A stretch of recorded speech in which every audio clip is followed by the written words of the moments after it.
Hi, my name is Brandis Hartfield, and I'm an Intro to Teaching student at ASUBB for summer session 1, 2017. And I'm doing my presentation about my student observation that took place at Sylvan Hills Middle School in Sherwood, Arkansas. Sylvan Hills Middle School is a new facility. It's a large campus, state of the art, all new technology upgrades, the whole 9 yards. There's ample parking for teachers. Um, for the parent drive through pickup and drop off, they have it really worked out really well, as the parents driving separate from the buses. The buses go through a different drive, so that cuts down traffic during their pickup and their drop off at Sylvan Hills. Sylvan Hills houses students grades 6 through 8 in all subjects. There's also curricular activities such as band, football, things of that nature. Sylvan Hills is uh, is a public school in Pulaski County Special School District. The principal that I worked under was Dr. Timothy Hobson. He's not the principal at Sylvan Hills, but he was the head principal during the summer school session. Um, Now, Sylvan Hills is a very secure facility. When you come in, there are two sets of doors. There's one set of doors that leads to a large hallway, and then there's another set of secure doors that you have to be buzzed into. You have to be buzzed into the first set of doors as well. However, the second set of doors, you have to have a pass to enter through, or you have to go to a door to the left, which is the front office.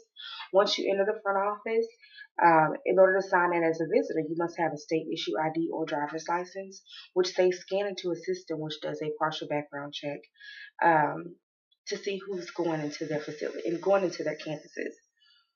Um, Now, I was I was observing during summer school, so all of the students there are struggling academically, um, or considered quote unquote at risk. And so I think it was a good challenge, and a good thing to see and to observe. Now, the as far as some of the demographics or things on the report card at Sylvan Hills, the average cost per pupil is $9,701 for the year 2016. Um, there's a little more than 1,200 students enrolled at the school, and the average class size is 21 students per class. 64% of the students enrolled in the school are considered low income, and 12% are eligible to receive special education. The ratio to blacks and whites is almost 1 to 1, because the school is 43% black and 47% white, and the remaining students listed as other. So it's less than 10%. Um, 90 Almost 99% of the teachers are licensed at Sylvan Hills Middle School.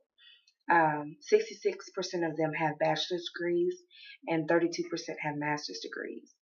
Now, even though the school is not allowed to be graded by the state because of legislation that was passed in 2016, they do get rated on GradeSchools.org based on their test scores. So, according to their test scores at Sylvan Hills Middle School, they are rated 4 out of 10 on GradeSchools.org. In the school, approximately 54% of the students qualify for free or reduced price lunch. Um, and I was a little shocked by that number. All right, so the next thing I'm going to talk about is the seating arrangements that I observed. Now, again, I observed in two classes.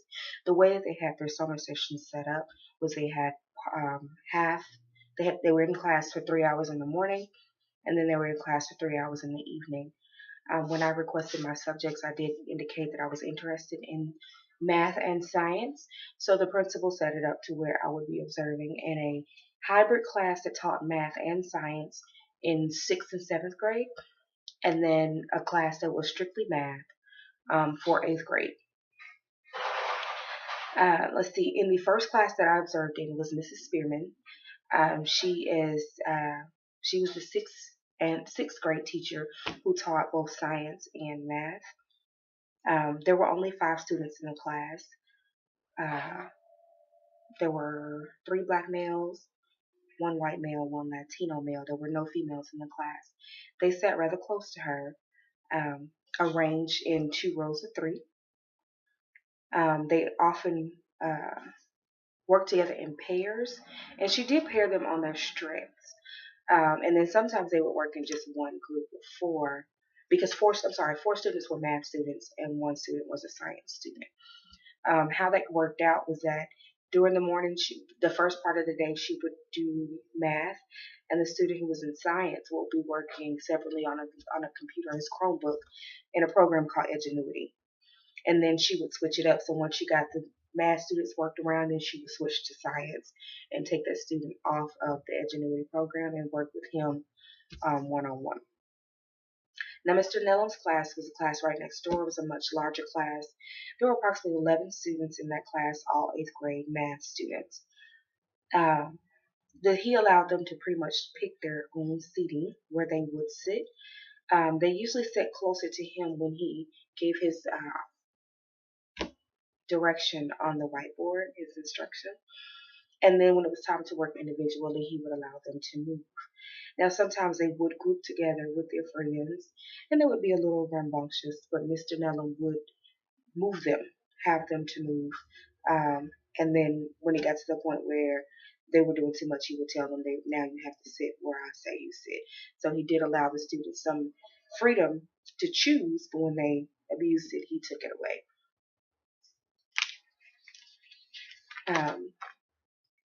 As far as the seating arrangement, like I said, it was modified because it is a summer sessions. A lot of the desks weren't in the classroom. Some of them were stacked up in a corner somewhere, but I was able to uh, make diagrams of each classroom. And from here, we see you can see this. Yeah, that's Mrs. Nellum's room where we have a desk and we have the student seating. Her desk is here in the corner along with her computer. We have here the smart board, which she rarely ever used, and the whiteboard. And all this here is just storage cabinets. And there was a table in the back, which is where I sat. Let's see. In Mr. Nellum's class, like I said, it was significantly larger, well, about twice as large. And his students were arranged as so, where you see all the desks. Excuse me. Teacher's desk here, along with teacher's computer. The students were here. The whiteboard was here. Smartboard here. They faced the smartboard, even though they did quite a bit of work over here on the whiteboard. And then the rest was just storage space.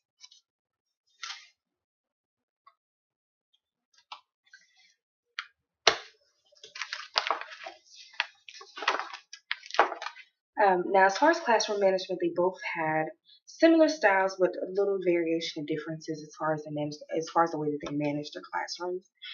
Mrs. Spearman, she's she's very stern.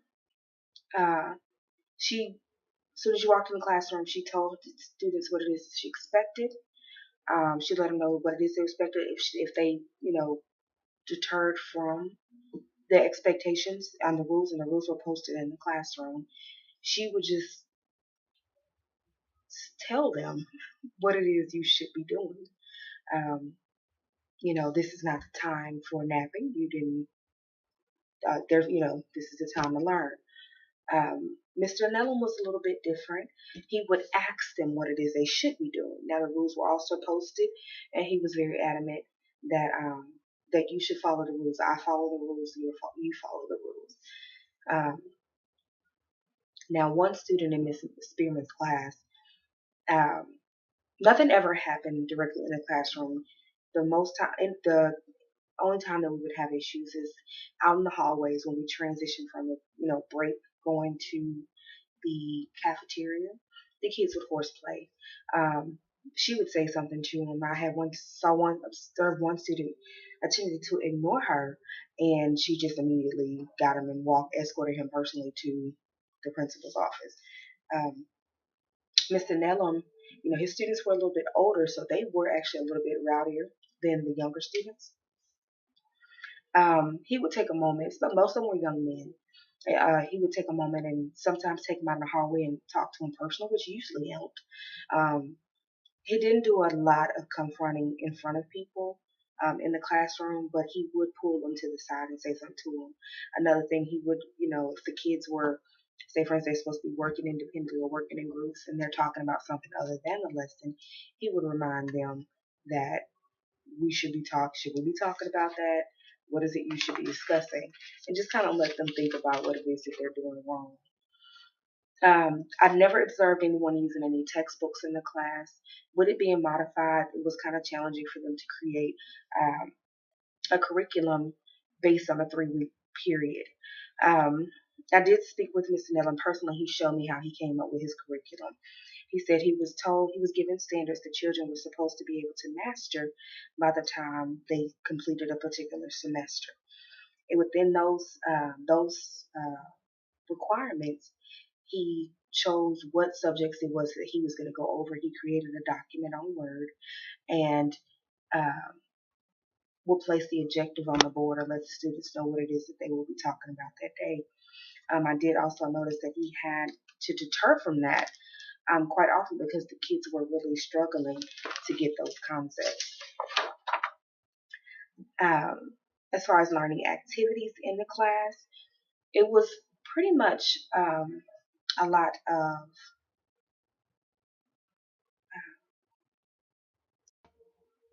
there was pretty much a lot of lecture and description on the board.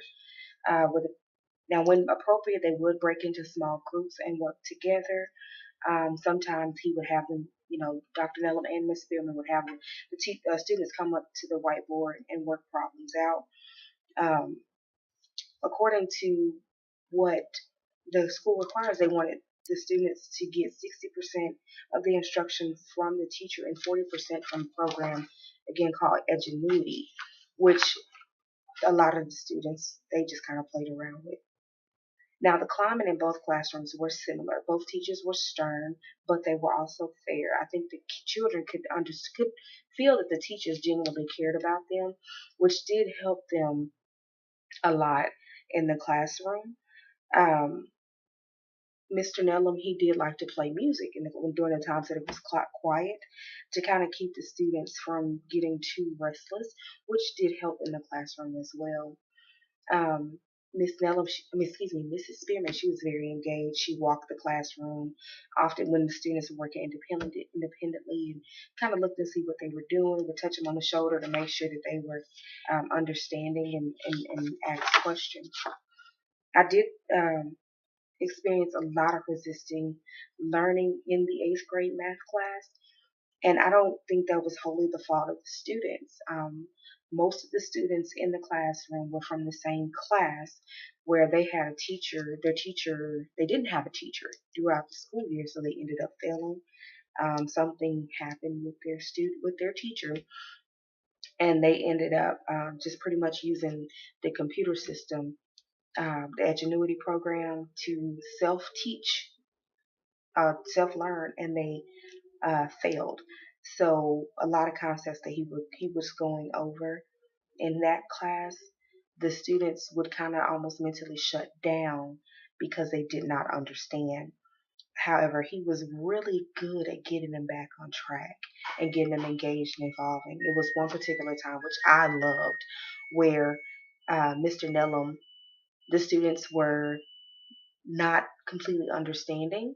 And first he started doing the drills where he had the students actually cite out everything that he said. What is the slope formula? He made all like he wouldn't stop asking until every student in the class said in unison what the formula to find slope was. Or it was one particular time where the students, he could tell they weren't paying attention, so he made them all stand up and do jumping jacks, they were laughing and thought it was funny, but they were in a better mood and became um, more ready to learn. Um, Mrs. Spearman's teaching approach, she was more gave more instruction and direction on the whiteboard. It wasn't a lot of variation, but I think it was, like I said, with the class size that she had, and she could tell the needs of those students that they didn't need a whole lot more than that. Mr. Nello was very diverse in his approach. He used both teacher-based and student-focused instructional techniques, and he would explain the concepts through demonstration to the students, and then would drill them on the information, which I liked a lot. Um, like I said, what I did not like was the Edgenuity program, because the students would have the earbuds in their ear as if they were listening to the tutorials given to them on Edgenuity, but they were actually listening to YouTube videos. So it became more of a distraction than actually a learning tool. But he said he did. Mr. Lum personally said he did not like the program, and the only reason he used it is because he was required to by the school district. Um, Now, being able to observe in two different classrooms had its advantages. I was able to get two different aspects from two different teachers in two different grade, well, actually three different grade levels. Um, I wasn't able to really see the students, the star students, the ones who don't have any problems. All the students that were there because it was a summer session were struggling at some point, which I think had its own advantage to being able to observe those students.